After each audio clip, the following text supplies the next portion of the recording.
In the world of design, there's a phrase you'll hear pretty often.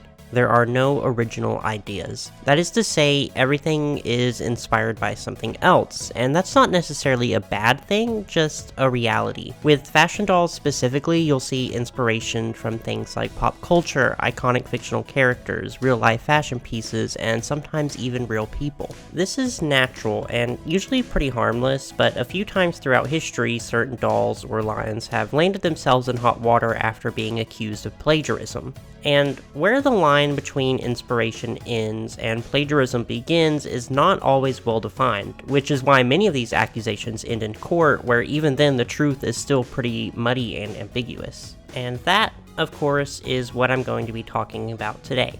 A few times in history where fashion dolls have been accused of plagiarism in one way or another. There is, of course, the legendary legal battle between MGA and Mattel regarding Bratz and Barbie, but that entire case is messy enough that it warrants its own future video. For this one, I'm going to be talking about a few smaller, perhaps lesser known ones, but they still involve our favorite, constantly feuding toy giants. Now, although I will be inserting my personal opinions into these cases here and there because I'm a Virgo and am physically unable to keep them to myself, it should be said that there really isn't always a clear answer to these, and you might disagree with me, and that's fine. I assume neither of us are judges or lawyers, and I'm not making this video to make a call on these cases one way or the other, but just to open a discussion. Also, since this is just one video, I can't get too deep into these cases, so if you're interested, I do urge you to look into them yourself. I'll be linking some articles below to help with that if you are interested.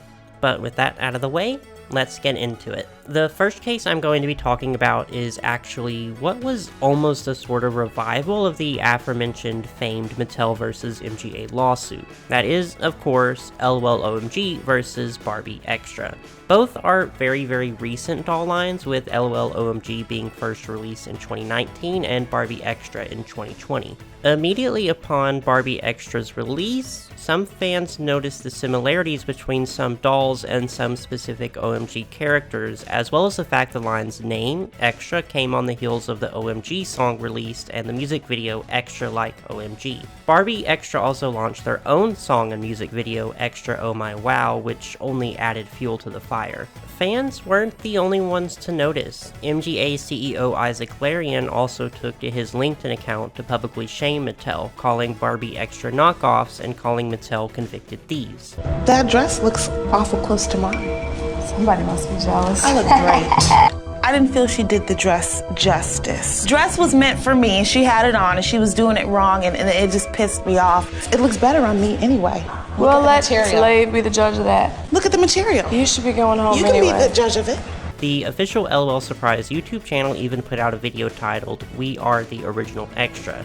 All of this would culminate in threats of yet another lawsuit, with the final straw for MGA seeming to be Mattel's use of the word remix in their marketing, such as the Barbie Dreamhouse remix, which came shortly after LOL OMG's highly praised music-themed remix line. And Mattel was angry that MGA recently attempted to trademark the name Barbara for use in dolls. It was shaping up to be an explosive rematch between MGA and Mattel. The two companies did seem to mend their feud in the meantime, however, so it doesn't seem like we'll get an actual court case out of this, thankfully. But considering how volatile their relationship is, we'll see what the future holds. Especially considering how famously litigious Isaac is. Really, I could make a whole video over MGA's frivolous lawsuits alone.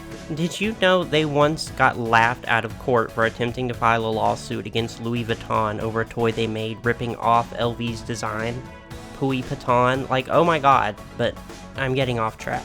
And aside from MGA, Mattel actually had another pretty significant lawsuit in their past, one that called into question Barbie's very origins. So despite Mattel's best attempts to obscure the fact, it's fairly well known that the first Barbie doll was based in part on the German adult novelty doll Build Lily, which Mattel co-founder Ruth Handler modified and used to prove that a fashion doll with the proportions of a human woman could feasibly be produced despite the protests of her husband. Barbie, modified in production from a Build Lily doll bought by Handler, hit the markets in 1959. But the Lily doll's creator, Rolf Hauser, didn't see her until 1963, upon which he was immediately outraged. He insisted that the two dolls' likenesses were more than approximate, and that Mattel had actually stolen his doll, something I honestly have a hard time arguing against when seeing the two dolls next to one another, even despite Mattel's modifications. In retaliation, Hauser's business went into deal with Louis Marx and Company, who was probably the most notable toy company of the 1950s, to use Lily molds to create competition for Barbie in the form of the doll line Miss 17. The two companies also attempted to sue Mattel for copyright infringement, but the suit was unsuccessful and Hauser sold Lily's patent to Mattel for a lump sum, a move that he maintains was out of desperation for a hopeless fight against a company that was much larger than his own. That same year, his company unfortunately went bankrupt before collapsing completely in 1983. Many years later, however, in 2001, Lily's buxom ghost would return briefly to haunt Mattel. Greiner and Hauser's coin-operated liquidator sued Mattel once again, claiming that Hauser was defrauded into the agreement and asserted their right to royalties on every Barbie doll sold since 1964. Predictably, however, the court ruled in Mattel's favor, and now Bill Lilly is but a footnote in Barbie's legacy, lucky if she even gets referred to in passing as Barbie's sexier grandmother. A fun fact about the case, however, is that it didn't actually revolve around Barbie and Lily's similar facial features, but rather the technicalities of Lily's hip joint, which Greiner and Hauser patented and claimed that Barbie infringed upon. Barbie isn't the only one to have her origins colored by a dubious lawsuit, however. It's actually something she somewhat has in common with Bratz. In 1999, a spread in 17 magazine displayed an advertisement for Steve Madden shoes, which featured the models edited in such a way that greatly enlarged their heads and feet. The first image, shot by photographer Bernard Belair, would expand into a fairly notable ad campaign and would eventually make their way into an inspiration package given to sculptor Margaret Leahy by Bratz creator Carter Bryant. She used them, among other materials, to help create the very first Bratz sculpt. Then, almost 10 years following Bratz hitting the market, photographer Belair would sue MGA, claiming copyright infringement. Although he agreed with Belair's sentiment, Steve Madden himself actually chose not to get involved in the legal battle. In the end, the judge would rule that although the similarities and the inspiration are obvious, Bratz dolls didn't actually infringe on Belair's intellectual property. Judge Shira A. Shinlin wrote, "Belair cannot monopolize the abstract concept of an absurdly large-headed, long-limbed, attractive, fashionable woman," adding on that stirring one's memory of a copyrighted character is not the same as appearing to be substantially similar to that character, and only the latter is infringement. Essentially, the court ruled that although Belair's photo was indisputably used to create Bratz, the final product is transformative enough that the similarities don't constitute infringement. Therefore, Belair's case was dismissed.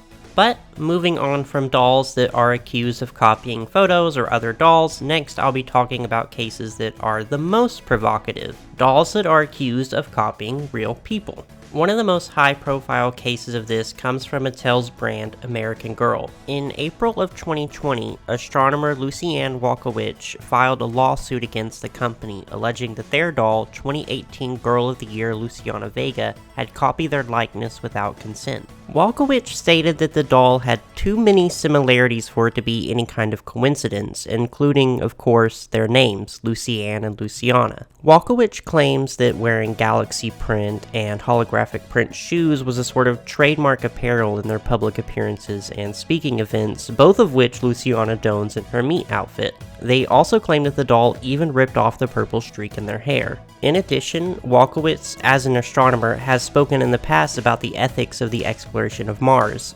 Luciana is the first American Girl character with a focus specifically in science, as she wants to be the first human to explore Mars. Walkowicz even went as far as to definitively state that employees of American Girl created the Luciana doll after being in attendance at one of their speaking events. In their words, quote, "I felt a mixture of things. I would say number one is that I really felt violated by it. It seems so clearly to be based on me. And when asked if it could be considered flattering that there was a doll on the market that resembled them, they rejected the idea, saying, I don't think it's flattering for a company to take your life's work and identity and monetize it for their own purposes." Walkowicz requested the termination of all sales of Luciana dolls and products, the cancellation of all Luciana Vega trademarks, and an unspecified monetary compensation for damages. There are certainly a lot of interesting coincidences, most notably the naming situation, but I personally feel like Galaxy and holographic prints were not only like incredibly trendy at that time, if somewhat dated, but also just kind of a no-brainer for an astronomer character. I also feel like an interest in Mars is not an incredibly niche field of study when it comes to astronomy.